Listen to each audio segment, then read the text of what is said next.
Yo, what is going on, guys? Clutch back again with another video for you guys, and today is going to be another tactics video. This is going to be a good one. This is the one I use all the time. This is my tactic. This is the one that I use in Foot Champs. I went 97-3 this weekend on Weekend League. I did stream some of it for you guys. A lot of you guys did really enjoy that one. But yeah, 97-3. I hit 4 rank 1s and a rank 2, including 3 20-0s. And one of them was with this team and with these tactics. So again, super excited.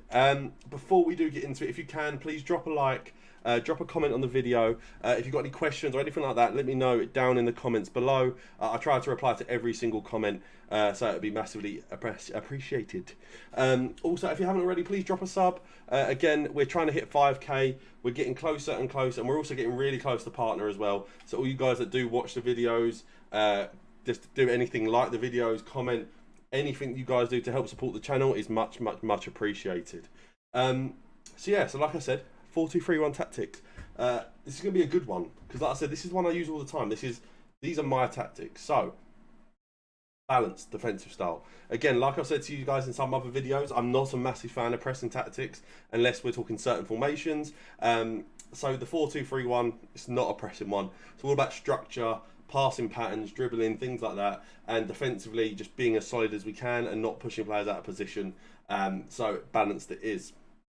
The width, 45. Again, as I've spoken about before on the channel, attacking those fullbacks in and making sure basically we don't concede any silly through ball opportunities is the best way to play this formation. Obviously, like I said, they are going to happen, but just reducing that width ever so slightly just helps avoid it that little bit more.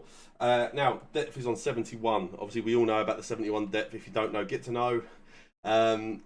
Basically, what it does, it basically helps you press better without basically pulling your players out of position and things like that. Your team just play a lot better with 71 depth. It's a new thing they've introduced this year. So definitely have that on. Build-up play is balanced again. For me, I don't like using any build-up play kind of thing. I don't like using fast build-up or slow build-up. I don't mind long ball if I'm playing a bit more of a defensive style and want to try and counter-attack people. But with the way that I'm playing and I'm trying to be as consistent as I can, balanced is the way, and just let your skill and the way you're playing dictate the formation, not trying to do too much with it. The chance creation, direct passing. Obviously, we spoke about it previously on the channel, how good direct passing is. I think it might have been in every single tactic near enough, because of how good it is. If you don't know what direct passing does, what it does, it makes your players make better runs in behind, especially if they have good attacking positioning or good sprint speed or acceleration, things like that. So those quick players basically do really good jobs of getting in behind and breaking those lines. And obviously, with how good through balls are over the tops and things like that, it's a must-have on these tactics, okay, guys? The width is 45.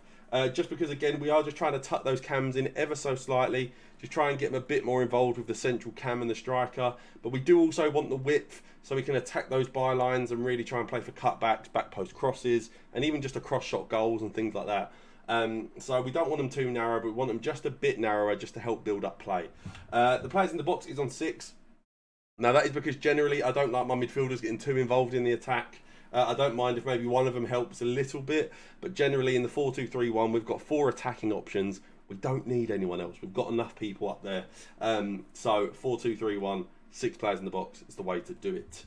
Now, corners and free kicks are both on 2. Now, that is because I personally do it just so I don't concede counter-attack goals, but it really is up to you. So before we do get into these instructions, I've got a quick thing to show you. We'll be back in a sec. Do you want to have an amazing team like this? Or head over to iggm.com to get the cheapest and most reliable coins on FC24 and use code CLUTCH at checkout for 5% off.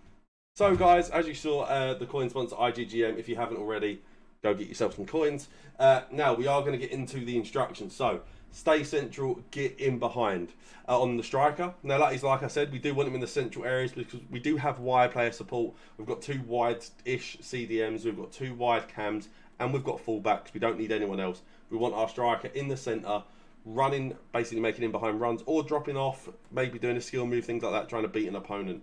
We do also, like I said, obviously have everyone getting behind for the through balls and things like that. Now, our cam is on stay forward and get into the box across. He's on stay forward because there is a bit of a glitch where basically your cam will swap with one of your CDMs. So you just kind of want him to stay in that attacking area. And also it does just work really well that he basically ends up playing like a second striker, and it ends up being almost a 4-4-2 style, but just a lot better.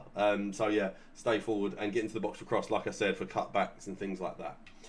Now we do have both of our wide cams. We have both of them on comeback on defence. Now a lot of people look at this and think, well, clutch, isn't that too defensive?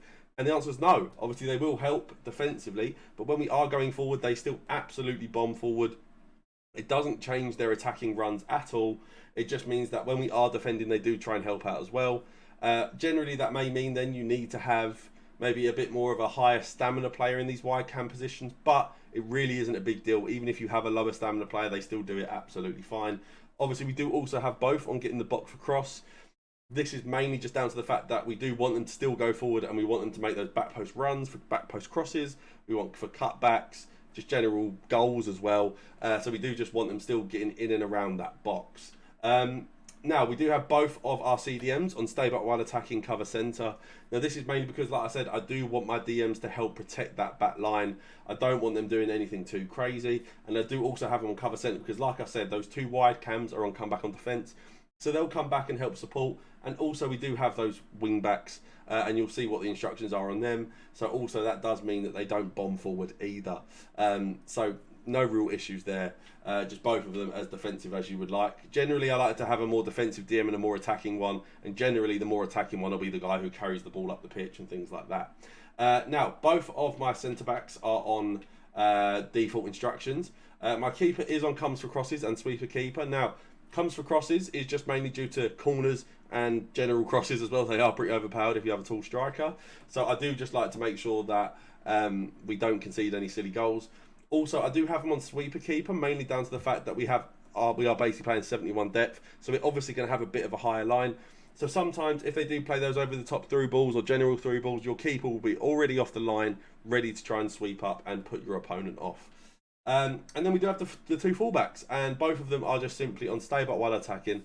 Again, like I said, I don't want too much out of my fullbacks. I mainly just want them to defend and help protect my back line. So I'm not really expecting too much out of them. So yeah, guys, these are my tactics. These are the ones I use the most. Hopefully this helps you guys out in Foot Champs in the upcoming weekend. Like I said, if you haven't already, please drop a sub, drop a like, and I'll see you guys next time. Peace.